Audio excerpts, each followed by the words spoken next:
What's up, y'all? My name is Wix, episode 15. What's inside the engine? Let's go!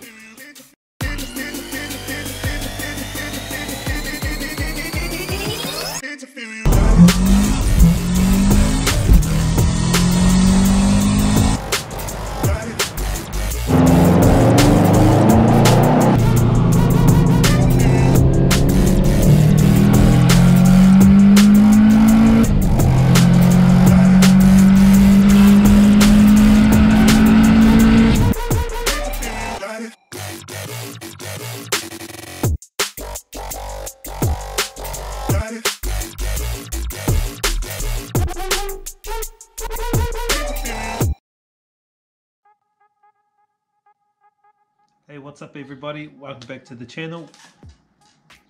Today, finally, been waiting a long time to do this episode, but I'm going to tell you what's inside this little package here.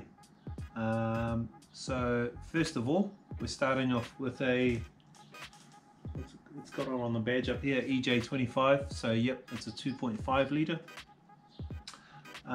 First part I'll talk about is the block. So 2.5 block. I'll just go over the main stuff that I've got. I won't say every little thing I've done. I'll try and get as most as I can. Unfortunately, I didn't grab any photos of when we were putting this block together. But the short block itself has actually had a lot of work done to it previously. So I bought the short block when I bought the coupe. So it came with the car, and I've just held on to it because it's yeah, you can tell. Yeah, I wish I had some photos, but I don't. But you can tell that there's been a lot of work that's a lot of time and effort that's been spent into the block. So anyway, I've got a 2.5 litre block, Woosner pistons, Molnar rods. We're using the typical old ACL bearings. I ended up getting a bigger crank this time. The crank I had in it before failed, and I was told because it was a smaller crank, 49mm crank. So I've ended up getting a 51mm. So it's just a SUBARU OEM forged salt bath nitrated crank, which is 51mm. And they use these cranks a lot in the 2011 STI models and up. So that's the crank that's inside it. The block itself, it's not a closed deck. It started off as a semi-closed deck, but that's where I was saying these photos would have come in handy. They did weld some inserts to kind of replicate a closed deck. So as we all know, the closed decks are a lot stronger. They did weld some inserts to make this block a little bit stronger, and as well as that, it's been sleeved as well. So I don't know too much about it, but I'm hoping that I can run some pretty high boosts through this thing. So that's pretty much the main short block. If I move over to the heads, so I'm running the version 7 STI AVCS heads. And the camshaft that I've got inside it are the Brian Crower AVCS version stage 3 JDM crankshafts, and the code for that is BC0632. So if you Google that, it'll come up straight away. So those are the crankshafts that are specifically designed for the AVCS type heads. Valves and springs, I'm just using the Supertech valves and springs. Actually, what I might do is I might pull a cover off.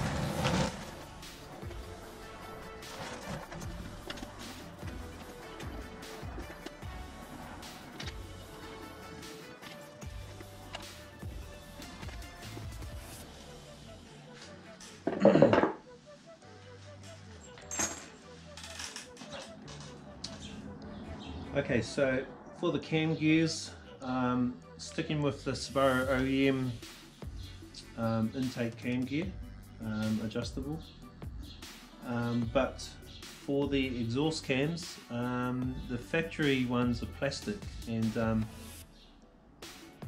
if you don't know, or probably most of us know, when you're going high horsepower range, well, I think you should get away from plastic anyway. It only takes a minor fracture, and when you're really nailing it on the dyno, it can just explode, and that's pretty much a whole engine gone. So I wanted some steel ones, so I went with the TOMEI steel cam gears, exhaust cam gears.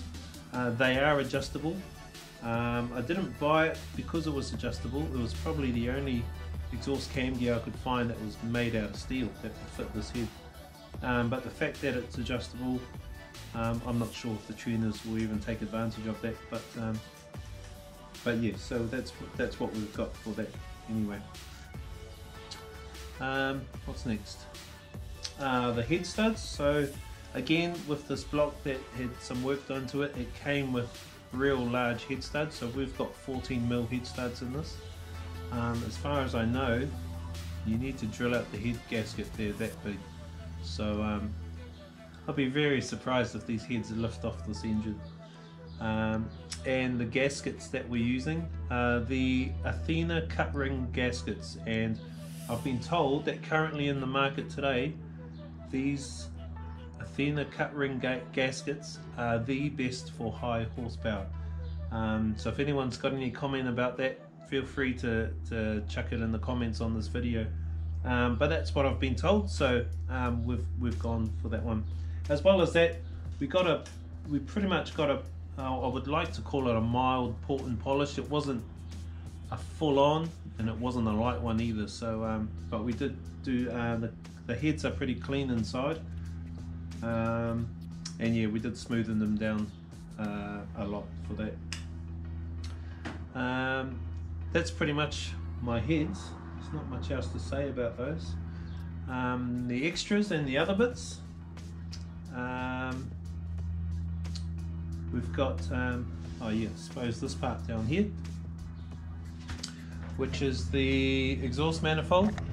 So I got these from a place in the US called B&M Performance, or Boost and More Performance Fabrication. I found this guy on Instagram, and I'll chuck his link in the description. But that guy makes some really cool manifolds. If you go onto his Instagram, they're just obviously full of photos, but man, he's got some awesome work anyway, and he can custom make to whatever you want to do as well. We changed mine a little bit to what he normally makes, but this guy does this all day every day. So beautiful stainless steel manifold. It is divided or twin scrolled because my turbo is. So yep, made those. What else? The oil pump inside, we decided to run with the 12mm STI oil pump. I don't think I need to mention the water pump. The coil pack, we've got the SUBARU OEM wasted spark coil pack. I probably do need to upgrade them, but I'm just going to take my chances with running with the standard, just your standard coil pack that sits up on top. And the spark plugs, I actually don't know what spark plugs are inside this. My engine builders put these in, so I might just pull them out and have a look.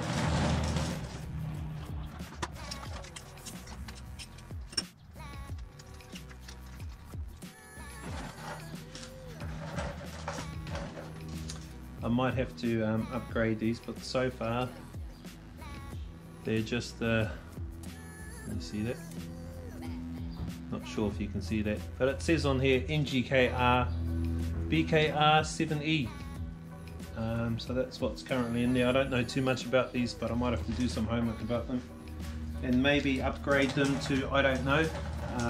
If you know, please write it in the comments. If you know of a awesome spark plug that'll suit my setup. Just get that back in.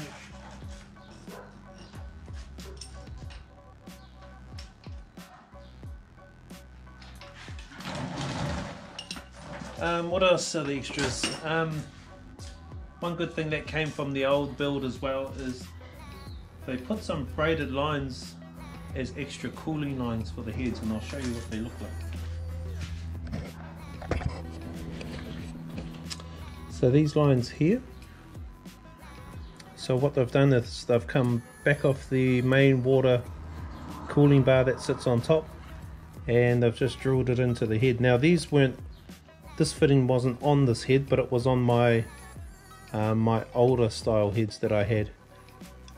So I wanted to keep that, so when I got these new version 7 heads, I told the engine builders to put that back in. So they've just drilled it in, put a fitting in, and yeah, now it runs extra water through the heads. So unsure exactly how much extra cooling that does, but I mean, any extra cooling's got to be good for it, right? And then probably the last thing to sort of mention would be the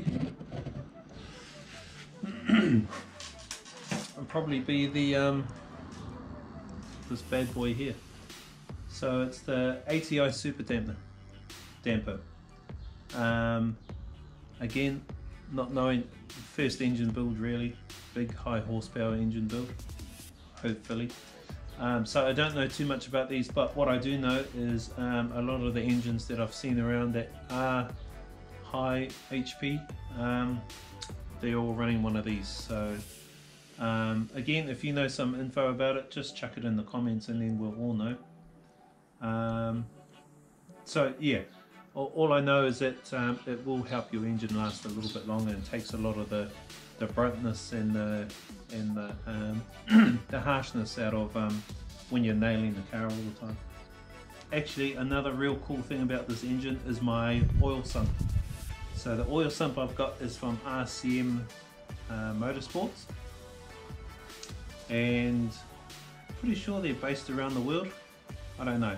Well, the one here in New Zealand is based in Christchurch in the South Island, Roger Clark Motorsport. So I've grabbed one of their oil sumps, and it looks like a factory oil sump, but I probably need to put some photos up here, and you can just see the amount of work that they put into making these oil sumps. What's the word I'm looking for? Baffled. And even the oil pickup, just comparing to a standard SUBARU OEM oil pickup, these things are pretty much what we call, they're pretty gangster. So I'm happy to put that on. It'll save things like when you're going around the racetrack, especially here. There's a racetrack here in New Zealand, North Island, called Hampton Downs. There's one big sweeper that comes around to the right, and they call it, it's been known as the Subi Killer Corner, because if you're hooning around that and you haven't, your oil sump isn't baffled, the oil ends up one side of the oil sump and not in the pickup where it should be. So so now I've got peace of mind that because I've got the sump on, when I'm going around pretty much any corner, I can just keep my foot flat and away I go. So really stoked to have that sump on as well. I think that's it. I think pretty much that's the guts of what I'm going to stick in the hole. So if you're keen to stick around and see how my journey ends up, like this video, please subscribe. That's huge for me because it encourages me to do more. The more people, the more I see people subscribing. So please subscribe, and other than that, we'll catch you in the next episode. Peace.